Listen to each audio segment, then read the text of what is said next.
Welcome to the Heart-Led, Soul-Fed podcast. This is season 3. I'm Christine Gold, and yes, formerly known as the Power of Healing Your Energy show. Let's go.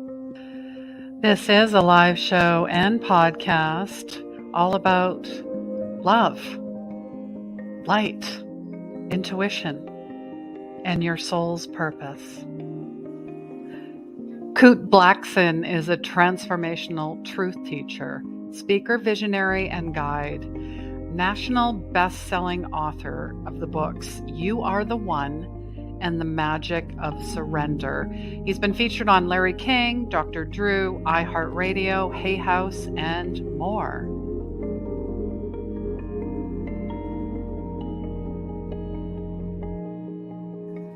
Depression and anxiety are a side effect of not living your life intuitively, not trusting your gut, the lost connections with yourself and others. And I truly believe healing is the end of conflict within yourself, and that healing begins where the ego ends. My first book, Intuition Saved My Life, is a guide for empaths, lightworkers, and sensitives, and it's available on Amazon now. Unleash Your Soul's Purpose Mentorship is now open. Work with me and other souls, either in a 6-month program or a 1-year mentorship. Become part of our Patreon community where you get exclusive benefits such as shout out on all videos and audio. And I want to thank my 2 Patreon supporters, Gite and Catherine. Replays can be found on Facebook and YouTube, and of course on Anchor FM or wherever you listen to your favorite podcast.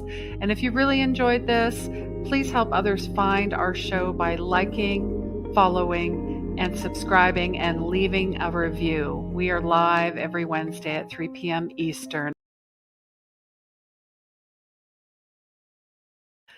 Hello, everyone. Welcome. Come on in. Thank you so much. We are going to, do this trial by fire, meaning I have been wanting to have this guest on the show for the last 6 months. And in between, internet and all this other stuff, here we are. So I'm so super stoked. If you don't know who this gentleman is, I know as soon as I posted him on Facebook, I had so many people send me his video. There's a beautiful video actually on YouTube called "The Miracle Is You." It was done 12 years ago, but it's amazing. You guys must go watch it. I'll leave all the links for everything for Kute. And welcome to the show. I am still in lovely Ecuador. Let us know where you are in the world. I'm in Los Angeles, lovely Los Angeles. Great to be here. Thanks for having me. Beautiful. Thank you so much for being here. Gosh, I don't even know where to start. I mean, I always do a lot of background and because I really want to get a feel for who you are, obviously. And I'm trying to remember where I had first seen you, but when I seen you, I'm like, I have to have him on the show because everything you said resonates with my purpose, with my soul. So did you want to maybe just give a little background on yourself? I mean, there were so many amazing things that have happened in your life. We don't know how many lifetimes you've had. I mean, that could be another topic for a show, but just watching your life unfold through the series of, I mean, just talk about your parents first and foremost, and maybe just talk a little bit about yourself. Yeah, my father's from Ghana, West Africa. My mother's Japanese. I grew up in London. I live in Los Angeles and partly Mexico. And so I feel like a citizen of the world, from everywhere and nowhere. Growing up, I always felt I didn't really fit in anywhere, but I felt like I fit in everywhere with everyone. Wherever I went to, I felt like I was from there. And so that was a blessing in its own way. As a young boy, I was very empathetic. So I felt people very deeply, and I'd feel people's pain very deeply. And there was always a part of me that wanted to alleviate people's suffering. I didn't know what that would look like, but it was just this deep impulse and this deep desire. And so I grew up in an environment that was a little different. I didn't know it was different at the time. I just thought this was everyone's reality. My first memories as a young boy was seeing blind people see and deaf people hear. Like one of my first memories was literally seeing a crippled woman crawling on the floor. She picks up the sand that this man walks on and wipes it on her face and stands up. And so to call that a miracle. And so I would see the same man look at a person in a wheelchair and say, "Why are you in this wheelchair? You're not sick, stand up." And so this man was my father. He was a spiritual teacher. He built 300 churches in Ghana, West Africa, hundreds of thousands of followers in his congregation, built a huge church in London. And so I grew up in this environment that I thought was everyone's reality until I found out maybe not everyone has this experience as a kid. And so around age 8, I started speaking in my father's churches. Age 14, I was ordained as a minister. My entire life was set out. I was given a mandate to take over my father's organization. Hundreds of thousands of people had their hopes and dreams pinned on me, and everyone was excited but me, because I think deep in my soul, I didn't feel it was an alignment. Deep in my soul, there was a part of me that knew that I was destined for a different path. And I didn't know exactly what that looked like. I just could feel that this wasn't it. And so I just didn't have the courage to speak my truth at the time. And I think, like so many of us, we allow fear to hijack us. We allow fear to limit us, and we're afraid of if we tend to be afraid if I dare to be myself, if I fully express who I am, then I won't be loved. And so for me, my fear was if I dared to speak my truth, then I'd lose my father and I'd lose the community and I'd be alone and I'd be abandoned. And so I held my truth back, and it took me about 4 years to muster the courage to have that conversation with my father and leave everything I know behind. I felt a huge calling to come to the US. I felt a huge calling I wanted to go into the field of personal development, personal growth, spirituality, because so many of the authors I'd read about, Wayne Dyer, Deepak Chopra, Marianne Williamson, these iconic authors, they lived in California.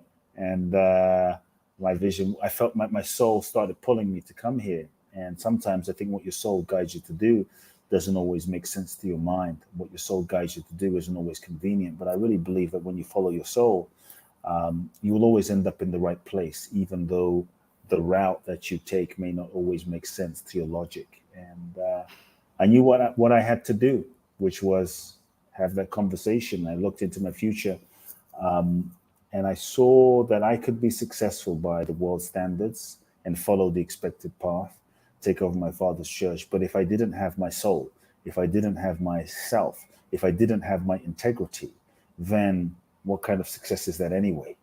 And I felt such a pain of soul suicide. I felt the pain of like self betrayal, and it was so painful. And I realized if I start lying to myself now in order to get love, validation, and approval, I'm going to have to lie to myself. I'm going to have to live this life for the rest of my life. And that felt incredibly painful. So I had that conversation with my father, decided to speak my truth, which were difficult. Sometimes people think when you find your purpose, everything is easy, everything flows, everything. Sometimes when you find your purpose, the challenges just begin.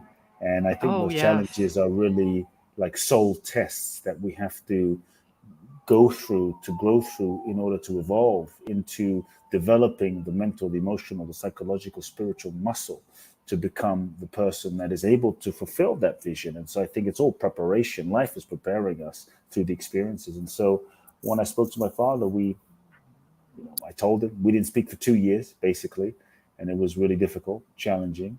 But I was going to ask, what was his reaction? Because I think that's what more people are concerned, is what yeah, other people think. his reaction was not much.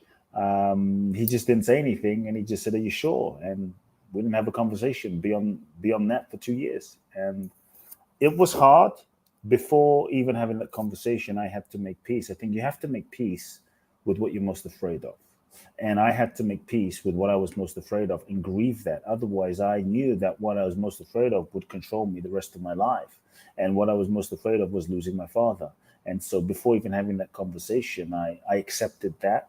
I embraced that possibility. I grieved that possibility because it was either losing my father or losing myself. And if I lost myself in order to get my father's love, I wouldn't really have him, because the me that he was loving was not really me. It was a version of of myself that I thought he wanted me to be. And so I realized that was a no-win game.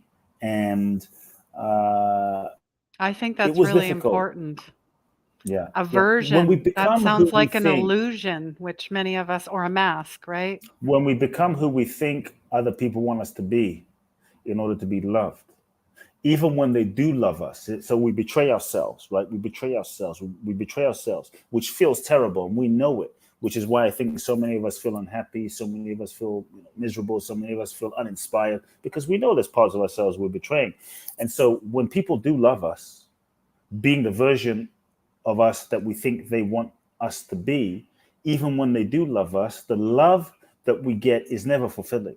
The love that we get is never satisfying because deep down there's a part of us that knows that the version of us that they're loving is not who we really are. They're not loving us. And so even the love that they're giving is not fulfilling, but now we've betrayed ourselves, right? And so um, and I think too many times unconsciously when we do that, that's when we end up sabotaging situations, sabotaging our life. And even that unconscious sabotage is a unconscious desire to break free of the lie and the limitation that we've created in an unconscious way. It's like we know we're living this lie, so now we're going to do all sorts of like unconscious things to sabotage in order to try to authenticate, bring back into a deeper authenticity the truth of who we are. And so I think we don't Mm. need to do it that way if we're conscious and aware. But anyway, I had that conversation with my father. Long story short, ended up winning a green card in the green card lottery. And that's what brought me to the US and came to the US and found many of the teachers, the mentors, the authors, studied with some of them, and then traveled to places like Thailand and Israel in search of answers, ended up in India. And that's what really cracked me open. But I believe that if you truly want to free yourself, to be fulfilled, to be happy, to be free, to live authentically, to manifest that next level. I think one of the things that stops us are all the lies that we tell ourselves as human beings. In so many ways, we lie to ourselves, and we don't even know that we're lying. We think that what we feel is what we truly feel. We think that who we are is who we really are, and it's not. It's often just a conditioned version of ourselves. And so, I think that if we really want to break through, we have to just start looking at, okay, what lies am I telling myself? What am I pretending to not know? Because many times we won't tell ourselves the truth because we're afraid of the consequences of the truth. We stay in relationships that we know aren't aligned and right. We work jobs that we know aren't authentically the authentic expression of our purpose, wondering why am I not happy? And so if we can just start with what lies am I telling myself? What am I pretending to not know? Because sometimes the ego will create a smoke screen of confusion that allows us to not have to face what we need to face, and it's a protective mechanism. And so then I'd invite people to sit with, what are the lies I'm telling myself costing me? What is it costing me? Because there is a cost. There is a psychic, mental, emotional, physical, many times on a physical level, there is a cost in betraying ourselves and lying to ourselves. And I think the pain, when we lie to ourselves, it is painful. It's meant to be painful. The pain is a blessing. The pain is a gift. The pain is simply showing us that we are not living in alignment. The pain is showing us that we're not being authentic. The pain is a messenger. And I think what we have to stop doing is cultivating a relationship with the pain where we can heed the signal of the pain and course correct. But what we tend to do as human beings, which keeps us stuck even more, is we tend to suppress the pain, deny the pain, disconnect from the pain, drink it away, sex it away, drug it away, social media it away, meditate it away, eat it away, so we don't have to feel and deal with it. But I think if we're willing to just acknowledge the truth and feel the pain, that starts a process inside. We can just say yes.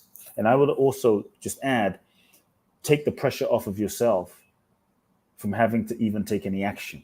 Sometimes the fear of taking action is what stops us from getting in touch with our truth. But if we can take the pressure off of ourselves and say, okay, I don't have to act, but let me just acknowledge the truth. The truth might be, I'm no longer in love with my spouse. Just feel that. I'm no longer in love. So acknowledge that, feel that, be with that. I'm not in love anymore. And feel what comes up. That starts a process. Like, I hate my job. It's not a line. It can be scary because, oh, now what? What does that? You don't have to take action. When we can take the pressure off, I think it gives us the freedom and the safety to get in touch with the deepest truth that we're feeling. That's then we can deal with that basically. Yeah, and I heard a lot of truth in that. I work with a lot of moon energy, and yesterday we had the super moon, and it was all about truth. Uh-huh. So I find it very interesting you're bringing forward that and the magic of surrender. And Gitte, I know, is joining us from Denmark, and she's just saying, good questions to ask ourselves. And I feel you got to give yourself permission. That's basically what you're saying, to feel where you're at instead of what we tend to do, the ego as well, push through it, get through it, grind through it, just get to the Uh, next thing. There's no meandering with that space. That and I actually have quite a few clients that are talking about the in between. There's the past, there's the future. They're like, "What's next?" They're feeling like so freaked out because they don't know what's going to happen right, or right, where they're right, going or right. Yes, yes. Yeah, I think you don't have to know where you're going in order to get to exactly where you need to be. There's a part of us that knows, and sometimes even when we think we're lost, we're actually closer than we might think. And sometimes when we think we're on the right path, or whatever we think is the right path, we're actually further away than we might think. And so even when mm, things don't work out according to plan, and we think, "Oh, I'm so lost, I don't know what I'm doing," when things don't work out according to plan, it's grace. Sometimes it's a blessing that we're not able to see right now, and the universe is just orchestrating things to fall into place. And so many times when things don't go according to plan, and we make a judgment, I'm so far away, I'm not on my path, I'm going in the wrong direction. But I believe the universe is always working for our highest good, even if we're not aware of it. But from the perspective of the ego, the perspective of our personalities and our mind's perspective is very limited. And because we're not able to see the entire unfolding of life, the universe, and how everything interconnects, we make judgments. And so I think if you look back at some of the things you really thought you wanted, let's just take a relationship as an example. For those listening, if you look back at maybe that relationship you were so sure was the one, that you were so sure you wanted, you couldn't imagine not spending your life with that person, and then you broke up and you were devastated and you were miserable and you thought you never find love again and you couldn't believe how like life wronged you. But now, maybe 5 years later or 10 years later, you look back and go, wow, thank God that didn't work. Like, thank God that didn't work out. If you look back at some of the things you see or you thought were the worst things that happened to you, maybe that breakup or that bankruptcy or that situation that forced you to move or forced you to go live with your parents and go back home. But then it was that got you in touch with that made you go to that coffee shop where you met your soulmate or you met the new business partner. And so we often don't know why something is happening. So I think part of surrender is the willingness to embrace not knowing, to just say, I don't know. But I'm open to life showing me. I'm open to life revealing itself to me. I'm open to life leading me. And I think that's part of what surrender is. And we often think of surrender as weak or surrender as passive. There's so many misconceptions about surrender in our culture, like it's weak, it's passive, it's giving up, it's waving the white flag, it's you're going to be a victim, you're going to be taken advantage of, you won't manifest your goals, dreams, or desires. In fact, if you surrender, you're going to get less in life. I'm actually saying that what if you surrendered and you didn't get less, but you got more than you could even imagine with your mind, with your logic, more than you could even have imagined with your limited ego's capacity and intention and your own personal power? What if you got more joy, more love? Maybe not what you thought, but more. And so, what is the more? And so, I believe that surrender is the most powerful thing that we can do. Surrender is the real secret to manifestation. Surrender is the key to greatness. If you look at all of the great ones, Jesus, Buddha, Gandhi, Mother Teresa, Bob Marley, Bruce Lee, Muhammad Ali, Martin Luther King, uh, Mandela, they all surrendered themselves to life, to their soul, to their purpose, to the universe. They surrendered themselves. And in that surrender, they tapped into another dimension of themselves that was life itself. And that in that surrender, they got out of the way. And in that surrender, life was able to use them. Life was able to move through them. Life was able to express through them. in ways that I think they couldn't have imagined. So surrender really is to let go of control, or I would say the illusion of control that we think that we have that we really don't, and is to let go of the illusion of control. And control is the master addiction. The ego wants to control everything to try and keep us safe. Surrender is to let go of trying to force life to fit our limited idea of how we think it should be, and we often try to make things be something that they're not. Like, this is going to be the thing, this is going to be the person, this is going to be the one, and it's not. And so surrender is when we stop trying to force life to fit our limited perspective. It's when we give up the idea of who we think we should be and the life we think we should be living, so that we can truly open and be available to the life that is seeking to happen. It's to take the limits off of life, to be available, to be open, to let life lead us. And I think that's when we're truly available to the magic and the miracles and the infinite possibilities. Love it. Love it. Magic, miracles, infinite possibilities. Gitte is saying surrender. In that way, it's freedom for her. Yes, it's a freedom. Absolute freedom. And yeah, and to really release that divine blueprint that's been preloaded. Yeah, Preloaded. It's already there. It needs to be activated like this all the stars. I mean, you're saying in your video, we're more than the trillion stars there are in the right, universe. right, That's right. beautiful. I left the link in the comments, guys. You guys should go watch that. I find it like musical, inspirational poetry, emotion. Nice. For me, that's how I felt it. So Mhm. thank you. And you talk a lot about magic. You've got two books, The Magic of Surrender and You Are the One. I know we talked about a little giveaway. So do you have an idea of what you'd like to give away and how you're going to do it? Just so we can kind of get. There's actually two things. One thing is, um, let's see, if people go to my website, kuteblackson.com, just enter your Mm-hmm. name and your email. I'm giving away a two-part video series on finding your purpose, and I'll walk you through Nice. that. I think that's Okay. that's that's an amazing thing. Also, I'm doing a very special free live online event, so giving away. It's 5 days on how to surrender, and it's called the Surrender Summit. And so people can get access That's right. to an entire week of profound giveaways. I'm bringing on friends who are going to inspire you and give you things as well. www.thesurrendersummit.com. That's thesurrendersummit.com. I'm bringing on Neil Donald Walsh, John Gray, Barbara DeAngelis, I Martha seen the Beck. list. I'm like, Yeah, amazing, yeah. amazing. It's going to be As fun. It's going to I be really hold fun. an annual Christ Consciousness Summit, and it's just Amazing. amazing the people that come together and Yeah, the yeah. magic that happens. Yes, for sure. Yeah. So I always ask my two guests these questions. This is just for fun. What is, I'm pretty sure you have this, and it could change depending on where you are, at any time in your life.